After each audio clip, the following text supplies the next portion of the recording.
Let's get dangerous. Scooby-Dooby-Doo! Thunder! Thunder! Thunder! Thundercats! Ho!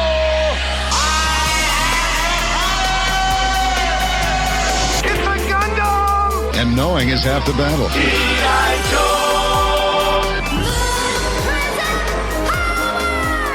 I am vengeance.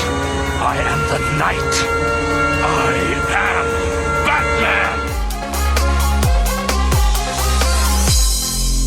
Welcome to Toon Travel. Hey, cartooners, you're listening to Toon Travel. I'm Paul Siebert. And I'm Faith Casto. And each episode, I'm a giant squirrel, she's a plant monster, we fight crime. Actually, we don't fight crime. We travel through time using our time machine, the TOON, that's Temporal Observation and Orbital Navigation Machine, to observe and catalog the cartoons and cartoon-adjacent media of the past. And Faith, I was just wondering, how was your spring break? It was pretty good. I didn't do a whole lot. I did get to go see my boyfriend a few times, and we went to his grandparents' house.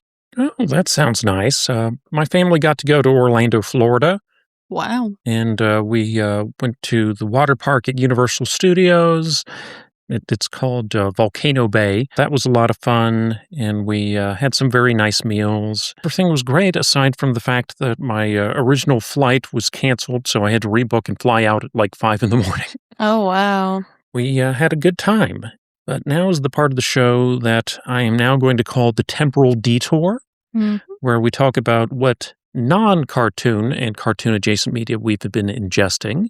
And I would like to recommend a movie called See How They Run from 2022. I watched it on my trip back from Florida. I should note I was not driving. It is a comedy mystery starring Sam Rockwell and Saoirse Ronan, and it's about a murder that occurs right after the wrap party for an Agatha Christie play's 100th showing. And the more you know about this particular play, which is called The Mousetrap, and Agatha Christie herself, the funnier it is.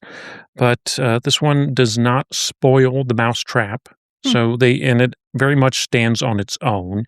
If you're a fan of comedy mysteries like the 80s Clue movie or the Knives Out movies, I'd strongly recommend it. It's got a real nice meta tone to it. For instance, there's a scene where we have a writer complaining about flashbacks and they immediately jump into a flashback, and that's the kind of humor it has. So give it a look. Yeah, that is pretty interesting. I see. And do you have any media you would like to recommend to our listeners?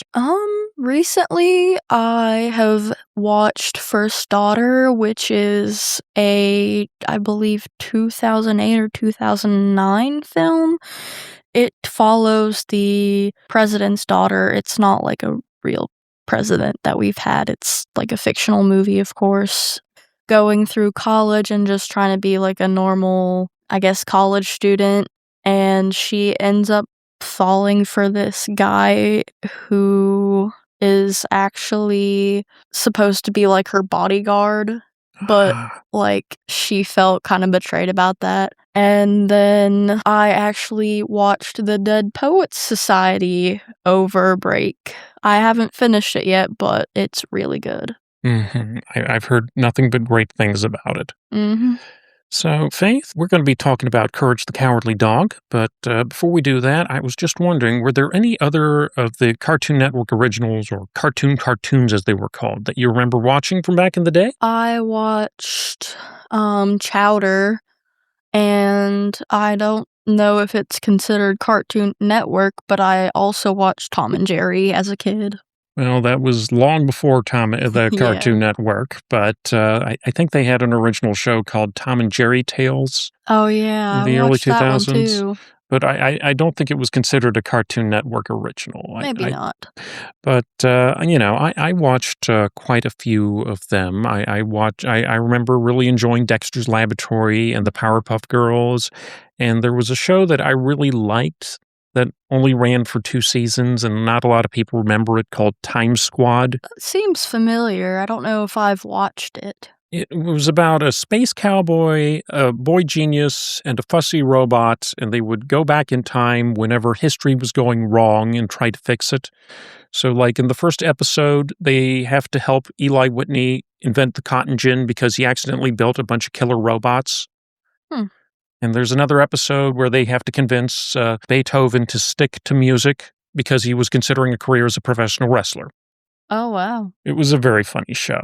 But let's talk a little bit about Courage the Cowardly Dog. This ran kind of late in the evening originally on the Cartoon Fridays block.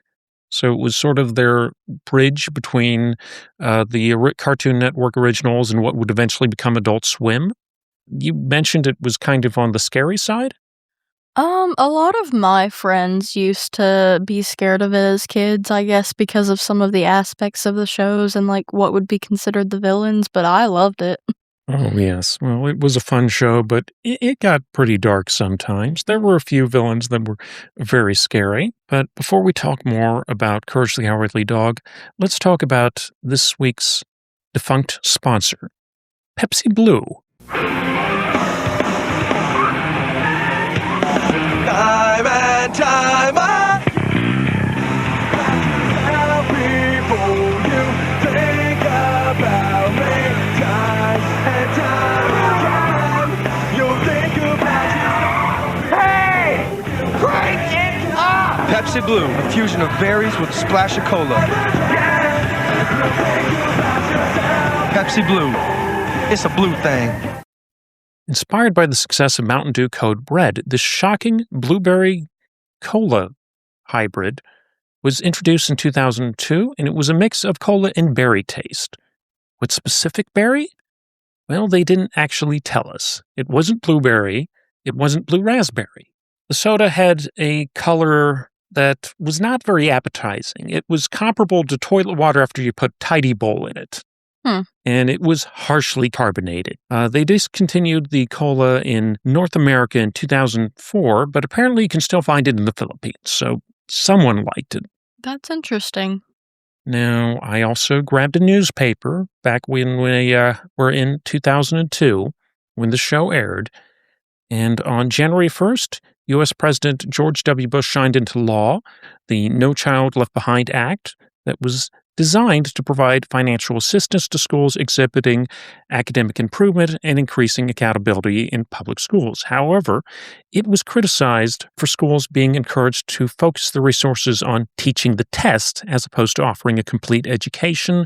I remember a lot of people being upset about this because a lot of schools were dropping things like music and art just to focus on drilling in these test questions. On January 9th, the 29th Annual American Music Awards were held at the Shrine Auditorium in Los Angeles, California. U2 won Artist of the Year, Lenny Kravitz won Favorite Male Pop Rock Artist, and Janet Jackson won Favorite Female Pop Rock Artist. And Michael Jackson was honored with a special Artist of the Century Award.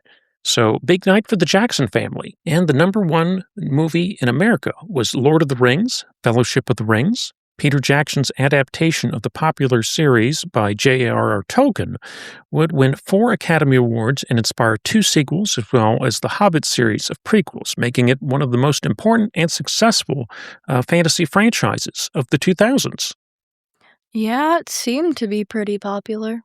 Have you ever seen the Lords of the Rings movies? I actually have watched a little bit of the first one because of I believe a theater class I had, or maybe it was a film class in high school. I got to see them, all 3 of them, at the Keith Albee back when it was a full-time movie theater and not just this special occasion building.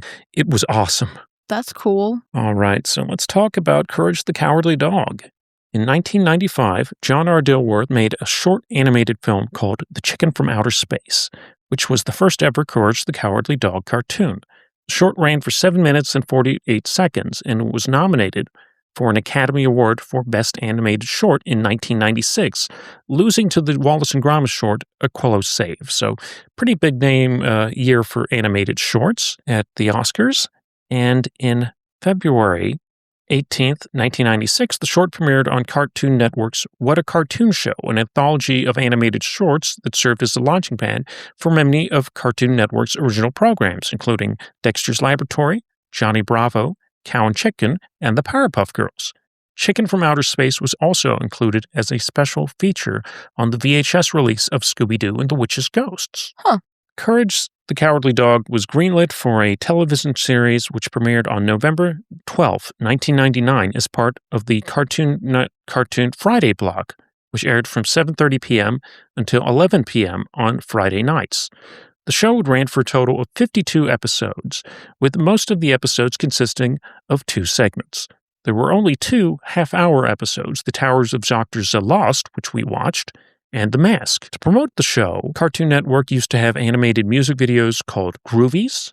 The one for Courage the Cowardly Dog featured They Might Be Giants, so kind of a big-name act to get to promote the show. In 2000, John R. Dilworth won an Annie Award for Outstanding Individual Achievement in Production Design in an animated television production for the episode A Night at Cat's Hotel. In 2001, the series won a Golden Reels Award for Best Sound Editing in a television animated series. While only airing for 4 seasons, the show enjoyed a long life as reruns on Cartoon Network, where the show aired repeatedly in syndication until 2015. In 2018, the complete series released on DVD as part of the Cartoon Network Hall of Fame series, and in 2022, the show returned to television as part of Adult Swim's Checkered Past block. In 2014, Cartoon Network looked into bringing back the show and produced a 7-minute CGI short called The Fog of Courage.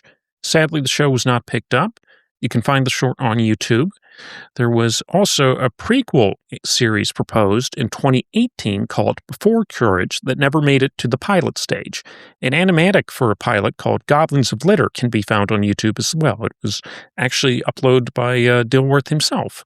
Interesting. In September 2021, a direct-to-video movie called Straight Outta Nowhere, Scooby-Doo Meets Courage the Cowardly Dog was released. This crossover movie was directed by Cecilia Abranovich and Michael F. Ryan. It is, to date, the only piece of Courage media that Dilworth was not involved in. I watched the movie. I think it's very funny, but it is sort of unfortunate that the show's creator was not involved in it. Today, viewers without the assistance of a time machine can watch the complete series on Tubi. And interesting thing about the show's voice actors, for Eustace and Muriel, they actually hired seniors to voice the couple. Marty Grabstein stars as Courage the Cowardly Dog. In addition to voice acting, Grabstein is a character actor who has made appearances on Law & Order and Law & Order SVU. Lionel Wilson was the voice of Eustace. And Wilson is a veteran voice actor whose career crossed many decades and performs on shows like Tom Terrific, Winky Dink and You, and Ralph Maskey's The Mighty Heroes. He was forced to retire from the show due to health concerns, and in the 3rd season, Arthur Anderson took over as the new voice of Eustace. Thea White was the voice of Muriel. Interestingly enough, Muriel White was not a professional voice actress. She was a librarian who just sort of tried out for the show, and she got the part. That's cute. Paul Schaffler was the voice of this episode's villain, Dr. Zalost. Schaffler voiced numerous characters on the show, including such villains as Katz, the Quack, and the Snowman. He also appeared as Captain Hook in a 2000 Broadway version of Peter Pan. And this I found curious. The rat in this episode was actually voiced by Arnold Stang, a veteran voice actor of the old guard Hanna-Barbera series, most famous as the voice of Top Cat. Wow. So they got in this big-name legend of animation voice actor, and he's just doing rat sounds. Yeah. So we watched Courage the Cowardly Dog, Season 2, Episode 13, The Tower of Dr. Zalost, which first aired on January 11, 2000, which was written and directed by Courage creator John R. Dilworth. We interrupt this program to bring you Courage the Cowardly Dog Show, starring Courage the Cowardly Dog. Abandoned as a pup, he was was found by Muriel, who lives in the middle of nowhere with her husband, Eustace Bay. But creepy stuff happens in nowhere. It's up to Courage to save his new home. Stupid dog! You made me look bad! Our episode begins in the town of Nowhere, which is being bombarded by cannonballs as a sinister green figure watches on with a sadistic grin. He sees several citizens get hit by the cannonballs, and they all turn green and depressed. Among the victims we see are a little girl jumping rope, a pizzeria chef, a girl with a parachute in her backpack, which I don't know why she had that, but you never can be too safe in a place like Nowhere. Not at all. We also see a chicken get struck, and it becomes too depressed to cross the road. We cut to the mayor's office, where Dr. Zalost is introducing himself as the greatest unhappy scientist who ever lived. He demands ransom of $33 1/3 billion, or else he will use the city as research and make all the citizens very unhappy. We catch our first glimpse at the massive tower as it's being pulled upon by giant crab-like legs. The mayor blows off Dr. Zalost and laughs at him because the citizens are already happy because we just raised their taxes.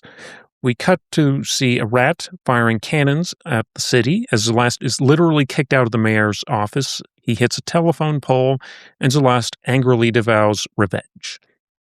We get our first real view of the tower, which is animated using a combination of CGI and traditional 2D animation. It approaches the city and starts firing cannonballs everywhere. The mayor declares, "We've been bamboozled," which is interesting because Zalost literally did exactly what he said he was going to do. Yeah. And he and his assistant agreed to pay the ransom. We see more citizens getting affected by the cannonballs. We finally go back to see the home of our heroes. Muriel is making a dish called Happy Plums, which can make anything happy. Important plot point. She instructs Courage to put some sour cream on the 3 cups of plums. Meanwhile, Eustace is especially cranky because the newspaper is late. Courage has trouble evenly distributing the sour cream and winds up eating all the plums. Thankfully, Muriel has made plenty more. Eustace turns on the news, and we see the announcer from the opening credits of the show reporting on the tower attacking Nowhere. He is under the effects of the cannonball too, and too depressed to finish the report. As someone who's worked in news, I've had days like this. Mm-hmm. Eustace now has seen enough and vows to go into town to get his newspaper. We cut to see our villain, Dr. Zalost, in bed eating ice cream and feeling quite depressed. The rat is busy counting the money. Dr. Zalost laments, "What good is all the money in the world if it doesn't bring happiness?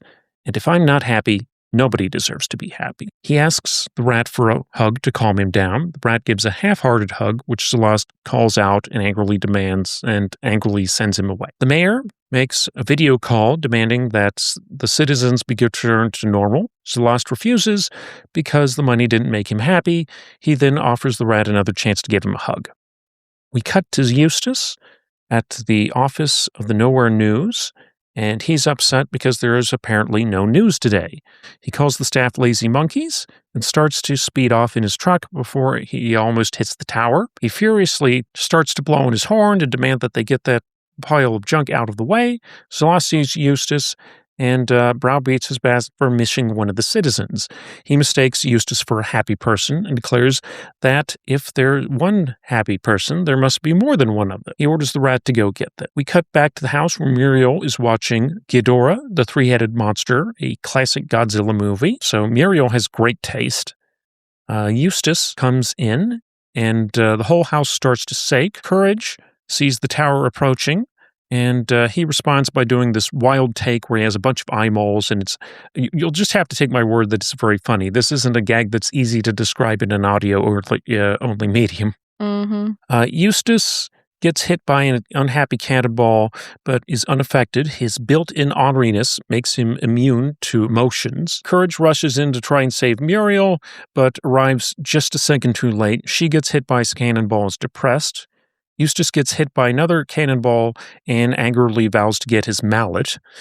Courage dodges several cannonballs. He's doing this like parkour acrobatics, and he fakes one out using a fake nose and glasses. He takes Muriel inside and hides her inside of the door of a kitchen cabinet before he hides in a sink. Zalost declares victory and asks the rat to give him a hug again, and the rat just lets out this exhausted sigh, which I'm sure Arnold Stang was paid richly for. Mm-hmm. Eustace decides that it's time to have some happy plums, and Courage tries to cheer up Muriel by making funny faces. They have a little bit of subtle character work where Eustace says she likes you best and asks Courage to feed her some of the happy plums, but she's too depressed to eat. Courage sits down in meditation position and imagines himself breaking into the tower and finding an antidote. He runs over to Eustace and does some charades to try and convince him to help. Eustace tells Courage to keep him out of his plans. They cut to the rat answering the doorbell, and Eustace is disguised as a pizza delivery boy. The rat reluctantly pays, and Eustace clicks his heels together and says, "This is the easiest $20 I've ever made." Courage springs out of the pizza box just in time to hear Zalost admonish the rat because he didn't order a pizza. Courage walks up a flight of stairs in time to see a giant machine dropping cannonballs into a cauldron. The rat arrives to try and stop Courage. Our hero grabs a cannonball to defend himself, which causes a domino effect and a bunch of them spill out.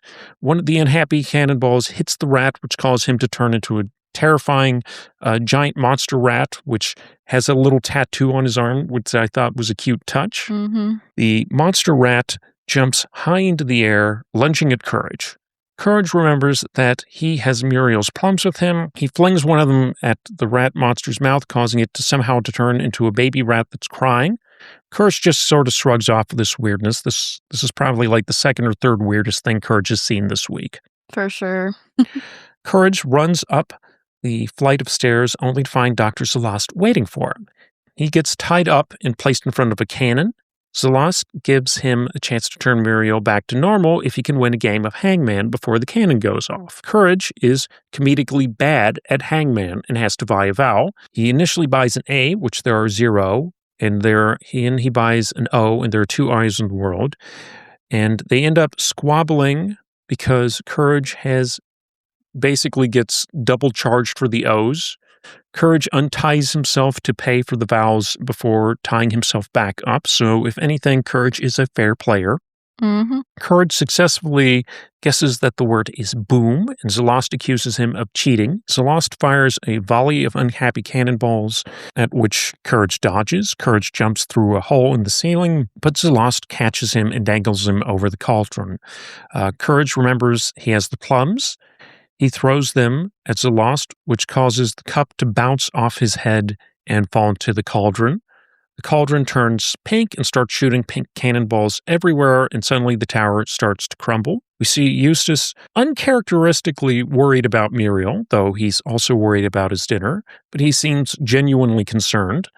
The tower destructs, and we start seeing the cannonballs flying everywhere. Eustace sees them, and he starts to freak out, thinking it's the end of the world. We see the cannonballs hitting the citizens of nowhere, and they're happy again, except for the chicken that wanders off into traffic, and we hear a car crashing into it, and there's a bit of slapstick. Mm-hmm. Little bit of a dark joke, but not unheard of for this series. Courage emerges from the wreckage of the tower, recovering a pink cannonball and saving the baby rat. Zalost has recovered a cannonball of his own and has chased Courage inside the house. Courage uses the pink cannonball to save Muriel. Eustace emerges from the closet with a mallet, and he's actually ready to fight Zalost. Zalost immediately throws a cannonball at Courage and accidentally hits Eustace, who crumbles into dust in a very Looney Tunes way. So the one time Eustace decided to make himself useful, it completely backfires. Yep. Zalost kicks the rat away, and we spot Courage and Muriel hiding under a table. Zalost spies a plate of happy plums under the table, and as luck would have it, plums are his favorite. He eats the plums, and his complexion turns back to normal. He's finally happy and thankful to Muriel. He hugs the baby rat, who calms down. And Muriel says, isn't this the coziest picture you ever did see? And our show ends with Courage having a goofy grin, and his mouth is just full of happy plums. Mm-hmm. So, Faith, what did you think of this episode? I honestly think this is one of the most memorable episodes from when I watched it as a kid. I remember watching it, I think it was 2019, right when I had just finished online school for the summer, because we were on, like, lockdown for COVID, so I just did online school. And I think this was one of my favorite episodes from the series. Yeah, this is a favorite of mine. For whatever reason, it seemed like whenever I turned on Cartoon Network, this was the episode of Courage that would be rerunning. Mm-hmm. But I think I caught it live during the original run on Cartoon Fridays, which was quite a block of entertainment. If you're probably too young to remember it, but it was I don't know if I ever did get to see Cartoon Fridays. yeah. Well, it was very much a late '90s, early 2000s thing. So yeah, it was probably before your time. But let's start a new segment on the show. Often in the '80s and early '90s, they used to tack on morals at the end of shows. But Filmation loved to do this, explaining what you learned during the cartoon. So, Faith, what moral did we learn today from this episode of Courage the Cowardly Dog? What did we learn? I reckon happy plums can make everyone happy. Well, my thing is, I think, and maybe this just struck me as a person who deals with mental illness, if you're depressed, don't make it other people's problem. Yeah, I definitely think that's a good moral. This is an interesting episode just because, from a wellness standpoint, this is the first and only time I can think of a villain in a show depicted as his motivation stems from simply being depressed. Yeah, that's definitely something that I've only seen with this, I guess, show and also this episode. Yeah, it's a fascinating piece. I wouldn't call it a sensitive depiction, but it's certainly an interesting one. Mm-hmm. So, are there any other cartoons that which you would like to check out for this show? I honestly enjoyed like Powerpuff Girls when I was a kid as well. That was something that I would always put on when I was getting ready to go to bed. Powerpuff Girls would be a good one. I would also like to check out Dexter's Lab. Mm-hmm. Maybe Time Squad if we can ever find it. Yeah, for sure. Uh, What was the other one? I don't know if it was specifically on Cartoon Network, but I always remember, there was this, like, Monster Home. It wasn't like a movie, but it was like a show. Foster's Home for Imaginary Friends. I think so. That was a good one, and Yeah, that one. that gave Lauren Faust her start before she did My Little Pony Friendship is Magic. Huh. Now, unfortunately, Cartoon Network is not what it used to be. Now, there was this period in the late '90s and early 2000s where it was really this happening, inspired network where a lot of independent animators were getting their start and a lot of great shows were made. And then it just sort of hit this like skid, and it was very slow in the mid 2000s. And there was even a period where they were experimenting with live action TV. Huh. Yeah, they had a show hosted by Andrew WK called Build, Destroy, Build, or something like that. It was a total ripoff of Junkyard Wars. But it did come back in the 2010s, very strong. You had all these shows like Adventure Time and Regular Show and Steven Universe. Yep, I remember all of those ones as well.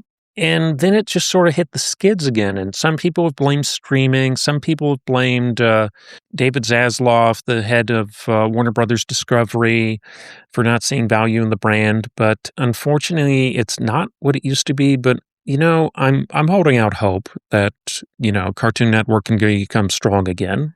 Yeah, I know, especially like nowadays, there aren't a lot of good cartoons anymore that just kind of have the same vibe as they used to.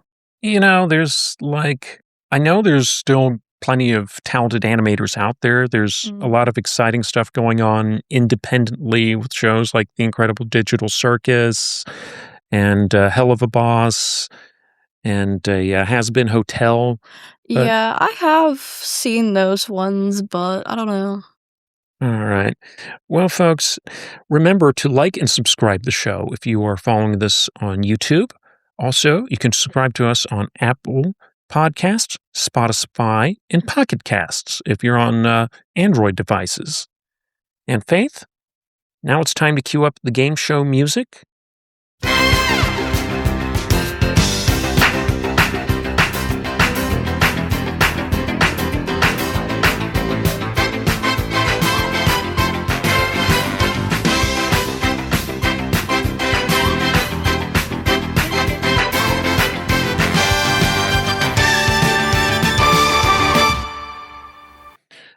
We're going to be playing a game called Two Cowardly Dogs. Ooh. Both Courage and Scooby-Doo have faced countless frightening foes. Using their names alone, you tell me whether each villain menaced Courage or Scooby-Doo. All right, let's see if I know my cowardly dogs. All right, first one off there. Charlie the Robot. Courage. Appearing in the Scooby-Doo Where Are You episode, Foul Play in Funland. The big twist in this episode is Charlie is not a crook in a costume. He's an actual malfunctioning robot who the gang catch and they fix. I must have not seen that one. All right, number 2, Velvet Vic. Velvet Vic. Scooby-Doo.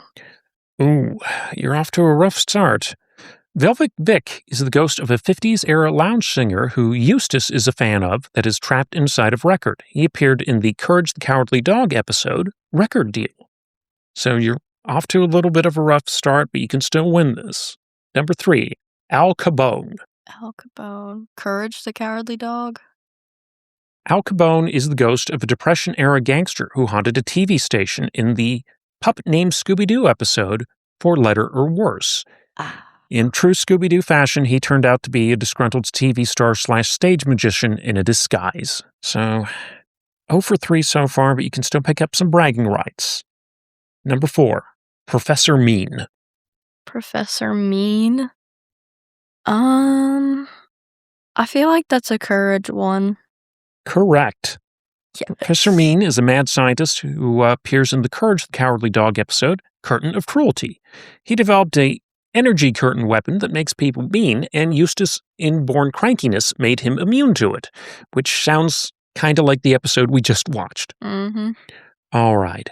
And our final villain, Night Fright. Is he a Courage or a Scooby villain? Scooby? Correct. A demonic figure with a grudge against Vincent Van Gogh, Night Fright appeared in the Scooby-Doo Mystery Inc. episode of the same name. He turned out to be a disgruntled screenwriter in disguise. Well, that's about all the time we have for this episode. But you know what? We're getting near the end of the semester, and it's sort of been a tradition on this show to each semester do a Disney afternoon show. Oh, yeah. So I think we're going to do DuckTales, go back to right near the beginning of that block. And if we're lucky, we might be able to get a special guest. Ooh. So stay tuned, travelers. See you next time. Bye. All right.